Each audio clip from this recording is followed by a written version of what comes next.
Tomb of Spider Queen is a battleground we're going to as Team Liquid takes first pick. Granit Gaming will choose Tomb. What are you thinking, Caldor? Is this a map Team Liquid can pull it off on? I just have to laugh because basically every single map that Granit Gaming picks, they're statistically speaking, they're shit on. So it's just like, oh yeah, we're 0-3 in this map. Let's take this. Huh, we have another one. We're 0-2 here. Let's pick that map. It just feels that in the first 2 weeks, they needed to find the synergy, so they lost a lot of maps. They lost on a lot of maps where they're usually confident on. Sure. Now they are a little bit more refined in the way that they play together, so they are finding more results on these maps, and they're in a spot where they made a role change, which is going to impact also which maps they address and which not. But so you can't really look at the stats and say they're significant in any way, because they had so many changes. But at the same time, it's just funny, because this is another map where Liquid isn't looking too hot either. They have a 1 and 2, but Granit Gaming hasn't won on that map yet. And that has been the trend for a lot of the maps that Granit Gaming picked. But they look strong, and so the map doesn't tell us a lot. We know of the map how snowbally it can get, that Liquid traditionally liked to play it, but then didn't find the results here. But for me, it's all about these aggressive rotations, the picks that we're seeing from especially Nanda and Raid Boss, what they are pulling off here. And with the way they've been addressing the fights on Infernal Shrines and also on Volskaya, I think that's right down the alley. Quick rotations between the lanes, trying to find those kills and get them. So even though they haven't won on this map yet, I feel with the new way they play, with the new aggressiveness, this is going to be a great map for them. And they've finally brought their drafts together too, and it's really echoing in that as well on game 2 and game number 3, where they're saying, okay, here's this big open space map. Let's pick up something that can allow for Phoenix to get a lot of slows. We can find some kills here and chase them down. Game number 3, we go into Infernal Shrines. They build for the Shrine phase. So coming to this one, I expect the drafting can still be on point here. Focus on wave clear and make sure you're in a position where you can get those turn-ins. Poke ever as important as well. And we got a few heroes on the opposing side that can be picked up here for Granit Gaming. So looking into it, I feel like they got some strength here. They can definitely pull it off. They're also playing really well around Mirrodin.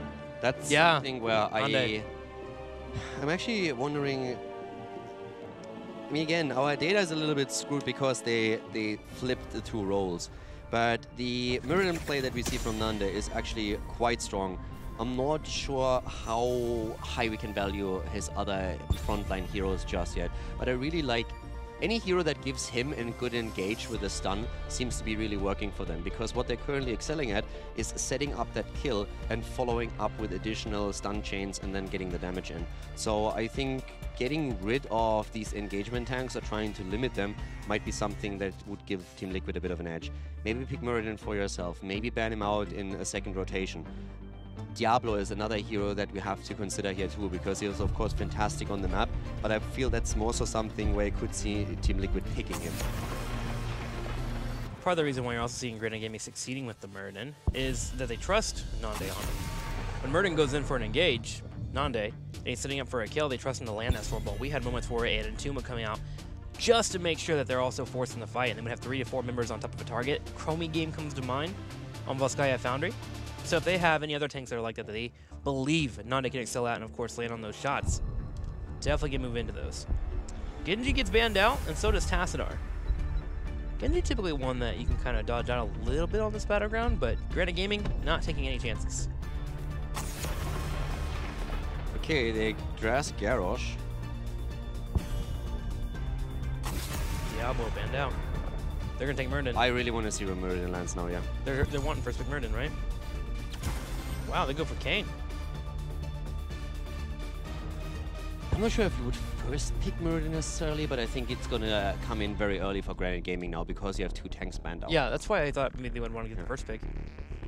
Because, like, if Diablo doesn't get banned out, then of course you have the option between the 2. You can pick up Kane and change your 2-3, but with him getting banned, I feel like that changes your priority a little bit. I mean, you still have Johanna, right? Depending on what you play, she offers the wave clear and you can play around that.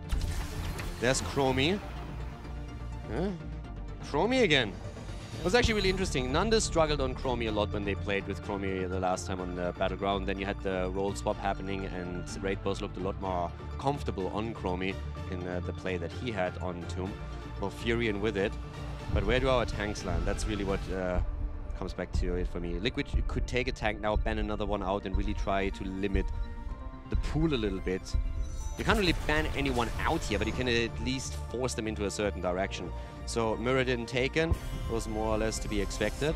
taking it away from Granit Gaming 2 and setting Blaze now up. The setup for Team Liquid is already pretty fantastic. I like that. I wouldn't mind seeing them ban Johanna, Team Liquid, on their side. Yeah? Because Johanna is a great mixture with Chromie in particular on this battleground. You get the same amount of poke available. You get the flashlight to make sure they interact the web weavers, and then you have that minion clear that's so important that you need with the Chromie, so she isn't having to use her Dragon Breath. And they do. They actually ban out the Johanna as well. I think that was a freebie. Yeah. I like it. I want to see what Granit Gaming is going to do now with this. I feel Liquid already has a really good draft also against the Chromie setup. I'm actually wondering if Team Liquid is going to jump into a MIF even on the last rotation for themselves. These days, it's more so leftovers that is heavily MIF focused, but Liquid was the team in the first phase that played a ton of MIF. I wouldn't mind it.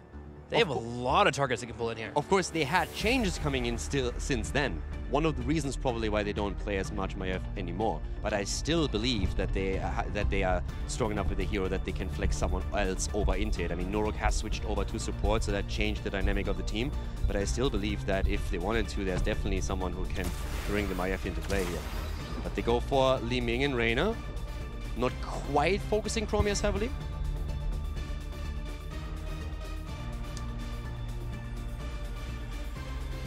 Would a Nubarak have a hard time here? I feel like he would. I'm wondering about that too, because I feel with the Nubarak you want to have a proper follow-up into the backline heroes that can follow in with him. Yeah. But what else do you play? It's a noob. I don't think there's very much left that you can really go for here. I mean, we have more tanks in the game, sure, but it's nothing that really stands out to me where I'm saying, okay, this is going to be your pick.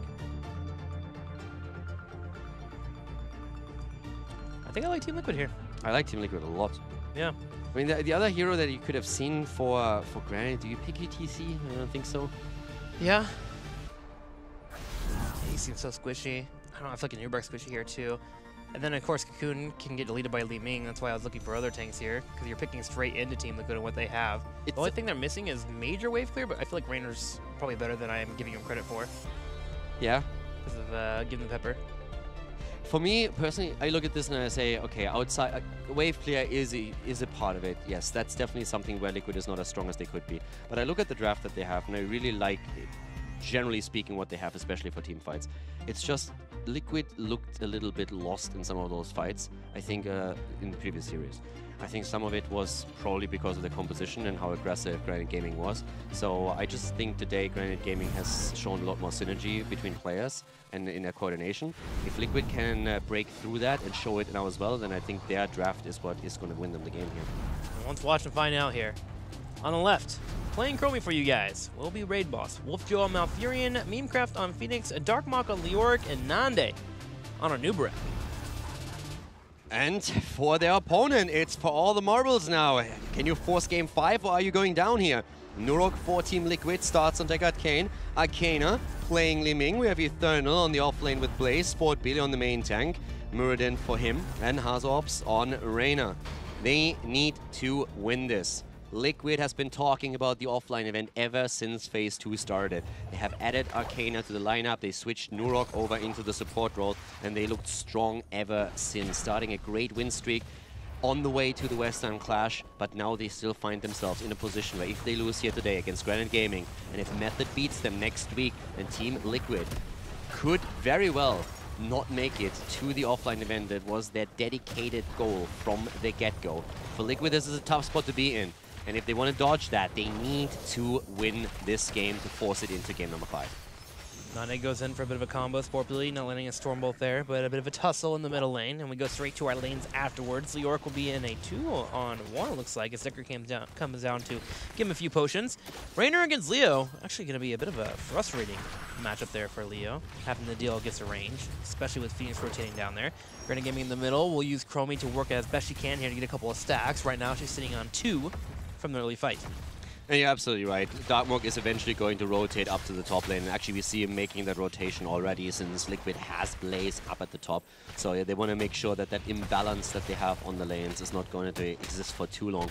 I like that Liquid also makes the adjustment on Sport Billy with his third wind on level 1, making sure that he can eat some of that Chromie poke and then simply heal that up again. It's going to be very important in the long run for them. Well, good damage against Darkmook here already, too. Yeah. Having a bit of a hard time here with the rotation that came up. Spore Billy setting up for another gank. Third comes over. Jet Propulsion barely misses, though, as Darkmook steps up. That's a bit of an unfortunate one. This could have been maybe even a kill for them. But the rotation is there on Granit Gaming's side as well, meeting Team Liquid's movements on the map and making sure that they have the same number of heroes on the lane. Wave clears a little bit for Granit Gaming. Turn in so far, 6 gems for Liquid. Both of the teams, of course, attempting to get the early ones. And there's a lot of traps being set up. Free damage. Nanda gets the stun through, but still it drops down to half health, and Wolfjo has to work on that. That's one of the big ideas for Team Liquid here, setting up small traps. Even if you don't get the kill, you can relieve someone of 50% of their HP and force them to play a bit more passive. The trap looked way more explosive than it wound up being. A couple of abilities missing here. Another engage comes in, big knockback, Root as well. Does he have the jump? No, it looks like it may have been interrupted in the middle of that fight. And Chromie will secure the kill. Granit Gaming going up 1-0 in kills. Yeah, he got shut down pretty heavily here. That allows Granit Gaming now to push a bit more aggressively in the space, since they know that that stun is missing for now and there's no one to anchor the place of Team Liquid. So Granit Gaming moving forward and starting to secure some small turn-ins for themselves now. Interrupted attempt by Kana, not successful. Had to stay at a bit at a distance, since there's always the chance that a Nubarak starts to go in and attempts to start and engage. But still, Liquid is now back with 5 man on the field and starting to reclaim the position in the middle of the map.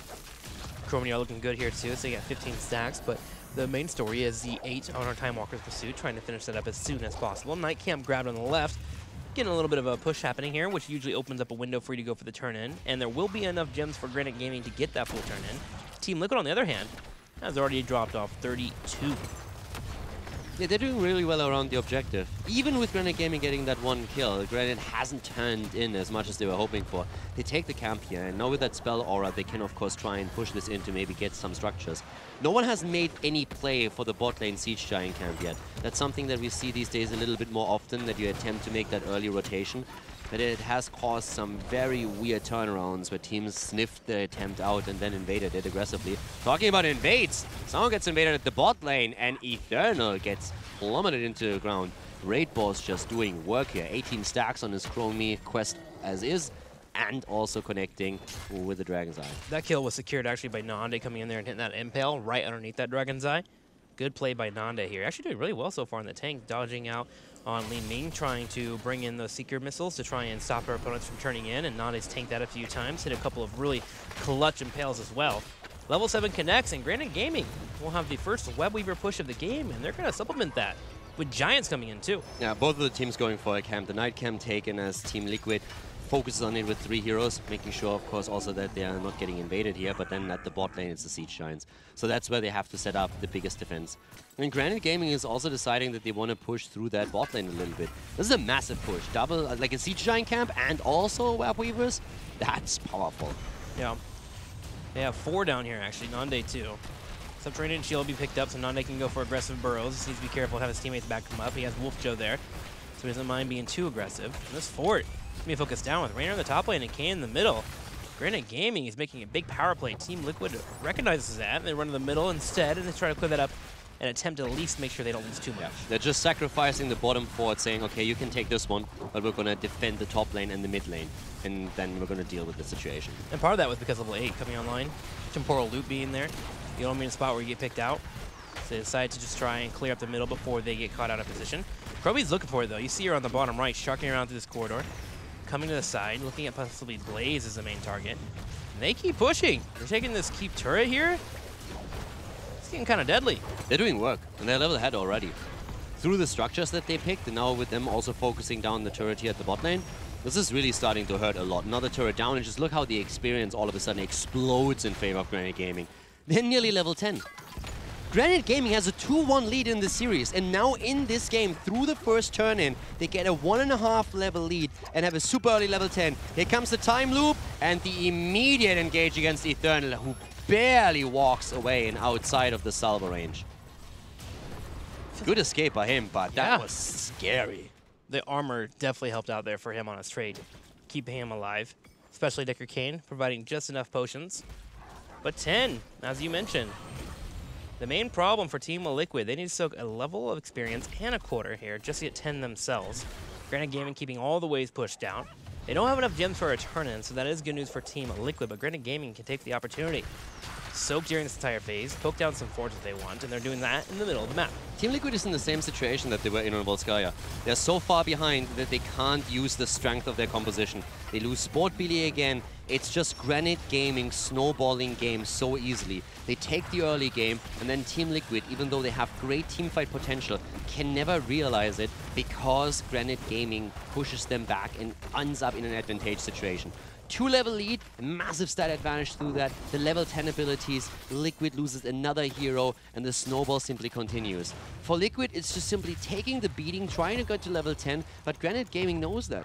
And they react by just pushing the advantage as much as they can, so that once Liquid has 10, Granit Gaming is already looking to close in on 13. And they also are looking to close in on another turn-in. Yeah. They have enough gems to do so. 8 Snowball them now, hard. getting more. There's a Night Camp too that can start. Does Malfurion start that? Yes, he does on the left side. So here we go. We're going to have a Night Camp push and 3 Weed Weavers coming in on top, middle, and bottom. I'm very scared for Liquid now. Especially because the bottom is already pushed in too. If that isn't dealt with soon, that'll be a keep if it's left alone. Yeah, exactly. It's not only the problem that you lost your fort there, it's the wave is pushed out. But now Liquid has 10. I'm actually wondering how they're going to approach this. Are they going to try and jump behind the Web Weaver wave and try and force a fight there and go for a bit more of a Hail Mary move and say, okay, it's now or never. If they hit 13, they might snowball it even more. I mean, the good thing for Liquid is that once they defend against this one, Granit Gaming is out of gems. They need to hold on to their own gems, though. So try and defend. Make sure you don't lose a keep. You will fall behind. Have a title disadvantage. But that's a firm... Oh my god. That was a sexy play. Setting up the trap here and Murden even jumping over to secure the second stun. And that chain just destroyed Inubarak. He got Inubarak in that fight. Exactly. That is the weakness of playing Inubarak. If you do get caught out and you are not ready, you can be blown up. And Team Liquid showcasing that as they pick off a noob. Granit Gaming still gets a fort in the middle, and they put some damage on that keep wall as well, but they couldn't get much more out of that except for the fort in the top. So they take down the first layer of defense, but we go back to the point that you were mentioning before this Web Weaver phase even started. Team Liquid is now in a spot where they have gems available, and Granit Gaming has none. That was a really important kill, because if Granit Gaming gets a kill themselves by a good through a good Inubarak engage, that's going to be it. But now they have the 13 talent. They're actually going into that fight with something that Sport Billy sniffs out. Okay, sees what's happening here. Here comes the engage. The dwarf needs to get out of there. And here comes the time loop. And that is not looking pretty. Sport Billy goes down, and that is going to bury the chances of Team Liquid to turn this fight. Or is it? None is low, but Tranquility comes in. And they're walking away from this. Murden is dead. Another staggered death, and Granit Gaming will go back to finish that boss. Zoning Hyperion tells Granit Gaming to back up, but Granit Gaming says, wait a minute, you just used multiple heroics in a fight, and we got a kill, so we're going to take this boss for free. They even position Nande in a spot to where he can check in the turn-ins to make sure that Team Liquid doesn't grab that. Team Liquid will try to do so. They need 3 more before they get it. But Nande should be able to buy time, especially if the boss digitally cleared up. Here's Mouth too. Can they... if they connect their skills, maybe they can go for Nande, but the first stun did not connect. Sport Billy is here. They're still zoning. They're trading the turn-in for the boss. That's what they're trying to do here. But the interrupt is there again. Granit Gaming not allowing them anything on that map just now. Oh, if Web was up, Nande may have webbed there. To try and force Team Liquid to fight in that bottom left while that boss keeps pushing in. They would either have to give up a target, which would give them more room on the map, or they would come down and fight, which gives the boss value. But no Cocoon being available means Granit Gaming were not available to use that option. To be honest, it's not really too bad. Defend against the boss. What is Granit Gaming getting from their map control right now? They get camps. So they're going to take the camps here, but they can't go for a turn-in. So they can control this a little bit. You defend against the boss. You still hold on to your keep. You defend against the push in the middle.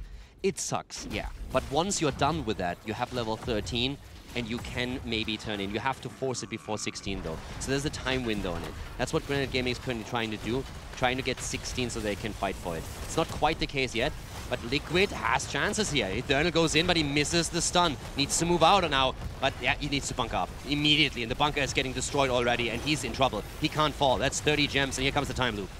Time loop comes out, Dragon's Eye, there's the kill. And Inubarak also goes in as well. Sport Billy cutting backwards. Rainer was hit with the Cocoon, so it will be in a web. He's trying to retreat here, but Darkmonk slowing him down there, going for a bit of a spooky ghost moment. Goes in for a little bit of damage on the keep. Team Liquid continues to hold with 4.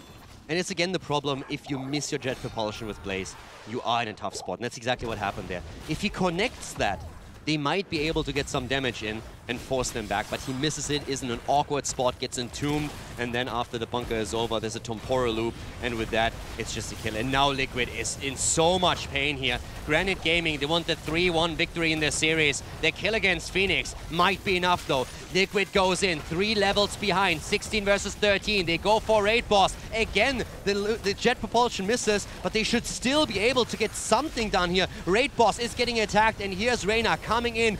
Down goes Chromie. She's dead, and they want more. They want Nande, they want the Nubarak, and they get him. It's a triple kill as Team Liquid is fighting back, showing some teeth, and starting to control aspects of the game. And it all started with Nurok and that Lord NATO, able to land on top of Phoenix. When he's trying to go for that teleport, it actually interrupts that teleport animation, so Phoenix gets locked down in the back right corner, and Granit Gaming lost him immediately. And at that point, they were on full retreat, but Team Liquid has great chasing tools, especially between Murden and Blaze. They got a couple of kills there, and now they have some moments here where they can turn this game around. Turn-ins being available, the Giants as well, and of course they have a second turn-in to follow up afterwards. I started to lose faith. After Blaze got blown up and died, I honestly started to lose faith, but Team Liquid, they still believed in their chance to make that comeback. Granit Gaming now has to deal with the Web Weavers, and there's a lot of experience and structures. It's a 1.5 level lead. Liquid is down a talent. You need to be careful here. You cannot underestimate how dangerous this push is for Liquid, because they need to push, but at the same time they need to be careful that Granit Gaming is not able to force an even fight, because they still have that talent advantage. So Liquid wants structures before that happens. If they can take those structures, if they can take the experience, get level 16, then they're willing to fight. But here comes Granit Gaming, and they want to force it. And Tib comes out. It will be on Thermal, jet propulsion into a bunker. Darkmon keeps going on the back right, wants to try and stop the damage from coming in towards his team. Hyperion gets used. Nande! And Nande, he gets picked off in the front. Nande goes down, and now the temporal loop. Is that going to be enough to drop Eternal? No, it's not. And they're going for Memecraft. He's dodging the Stormball. Great play by him. Very heads up. But Darkwalk is in trouble as Team Liquid is attempting to play Ghostbusters here, trying to take Leoric down, but he easily walks away with the raid. He has 37 gems. He can't fall down. Oh! He gets picked off, and there's no way for them to pick it up. Chromie can't get that. No, Raidboss was thinking about it for a second, but he cannot move into this. 37 gems lost. Liquid is back. They're back in the game. They are actually starting to take a lead in experience right now. 6 kills against 5 in their favor after they were down 2 talents and 3 levels. There we go. Crazy. Liquid is actually in a spot where they cannot take it. And this train does not stop. Choo-choo. We're going in for another turn in here as 90 gems are available. 55 needs to be picked up and dropped off here, and Team Liquid easily has that. Granit Gaming trying to slow down the momentum that Team Liquid has as they grab the Night Camp here to slow this push coming forward. But Team Liquid is going to jump up in experience here. In fact, they're going to take a lead, especially if they can take more than a fort. And this is really where their composition is now starting to excel. We talked about this before. They have a great 5 versus 5 battle. Their problem was they got snowballed. They got pushed behind, and Granit Gaming looked for the kills and found great opportunities, created them around Raid Boss on Chromie and Nando on Nubarak to make sure that they secured kill after kill and forced Liquid into a really awkward position. But that triple kill at the defense of the mid-keep on Team Liquid's side of the map, that turned it around. When Team Liquid secured 3 kills after the Tornado, interrupted Phoenix's warp, that's where they started to make their plays. And now they're in a position where they can completely change the dynamic of their game. They have already, but how far can they take it? Leo's working on the bottom lane, attempting to clear it out. Phoenix in the top. Chromie getting close to finishing her quest, by the way. 6 more stacks and she'll be at 60. As she sieges in the middle. Team Liquid commits to the middle lane here. This Web Weaver is getting low on health. The Dragon's Eye should be able to put a little bit more damage on it. There we go. Hyperion being used too. Team Liquid wants to get this wall, and they want to get damage on the keep. Yeah, they break through the wall. They have the lead in experience now by half a level. And damage is also done to the bottom wall. Team Liquid at this point, take a breath. And look at the gem count. With the 37 gems that were lost as Leoric fell, we now have Team Liquid in a massive advantage on the gem side. 21 ahead. Nearly a turn-in for them. They're 9 away from getting another turn-in, and that turn-in would most likely mean keep. Those gems lost in the top left. It's going to come back and possibly haunt Granit Gaming if they lose here, as they would have had enough for that turn-in. 18 3/4, 19 about to connect. For Granit Gaming, they're holding on, but Team Liquid is positioned around the turn-in point. Sharking around, trying to find maybe a Stormbolt. Arcana's turn-in. That was the important one. He had 31 gems. Nice turn-in here. 41 out of the 60 needed. And they're getting the gems now. They're getting more. They're trying for it. This is really one of those moments where Granit Gaming have to try and force something here. Because it's not only about the keep that is very likely to fall, but it could be level 20. Teams are on even experience again as Granit Gaming started to push out some of those lanes. But can they win a fight? Can they find a kill? Sportbeat, he jumps in. They want to go for Leoric. He already used the Wraith Walk, but they can't lock him down. The turnaround attempt. The bunker comes in. Eternal moving away here. Chromie still shedding as the tornado comes out. Tranquility is popped on the side of Granit Gaming as they're trying to sustain themselves through the fight. Eternal low, but so is Darkmark. Once again, the Ghost is about to fall to Sportbeat. He jumps in deep to secure the kill here. And now Team Liquid is on the chase. They're going for Nana. They're going for Nubarak. He tunnels away, but Hazops is already back on the mount, and he gets the damage in. Pops his E and tries to somehow keep himself alive as they're still chasing Raid Boss with a dodge here. Goes for the time. Nande able to keep kiting backwards. Memecraft putting the slow. He comes out with a salvo though. Same time though, Nande gets blown up. Darkbox about to be back, but it's not going to be in time as Arcana comes in with a Disintegrate, and they find a kill on Phoenix. And Sportbilly, he's not done. He wants to find Malfurion. Stormbolt connects. Wolfjo trying to escape. Hasu comes in, gets a penetrating shot, but it's not going to be a kill. He could have gotten the kill even as well, I think. With a slow on Malfurion? Maybe not. He has Giddy Up. He has the movement speed. If he had the cooldown, he probably didn't, but if he has the cooldown, especially with the level 20 talent that they reached through that, I think he could have even confirmed it. But then again, do you have to? Yeah. What do you get out of it? You can maybe get the keep in the middle, but they want more. They want the game here. That's why they go for boss. If they can push through the top lane, that's the moment. They feel they get the most out of a boss play. I think they could have gone for the keep in the middle instead. The problem is that the waves were already pushed out, but this is the time where Team Liquid is going for everything. They want the turn-in, they want the boss, and they want to go for the game here. And they stack the two. The Red Web Weavers are coming down. They have the level 20. They have the boss. And this is the moment where they want to force game number 5. Granit Gaming, they had it in their own hands, in their own control with a 3-level lead, a double talent advantage.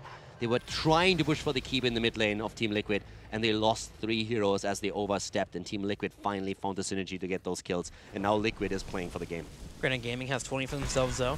They also have Rewind here with the Nubarak. They have the possibility to blow up one target. If they can get through that initial bunker coming in from Team Liquid, they can defend, but it is going to be hard. Webweaver in the middle and bottom lane will be pushing in. Granit Gaming brings all 5 to the top left keep to set up for defense. They need to clear out this boss, but they also need to consider fighting Team Liquid. They're going in here once again. At this point, Liquid fighting back, trying to make sure that they're not only getting the wall, the keep in the middle is attacked, the keep at the top is also in trouble, 20 versus 20. Granit Gaming somehow attempting to drop that boss, but it's Webweavers plus the boss, and it's just simply too much. This is a massive onslaught. Keep in the middle, falling too. Here comes the Buried Alive. They're going for Billy, but the bunker is saving the dwarf. And now the core is under attack as we have Tranquility being used on the side of Granit Gaming. They're throwing everything against Team Liquid, but it doesn't look like it's going to be enough. The Beetle is down, and so is Chromie. There's just too much red. Team Liquid chases forward. They find 2 kills. They find a third. Resets coming in. Memecraft hoping to defend, but his core has already lost its health. Team Liquid get a victory, and they're going to tie up the series 2-2. We're going to a game number 5.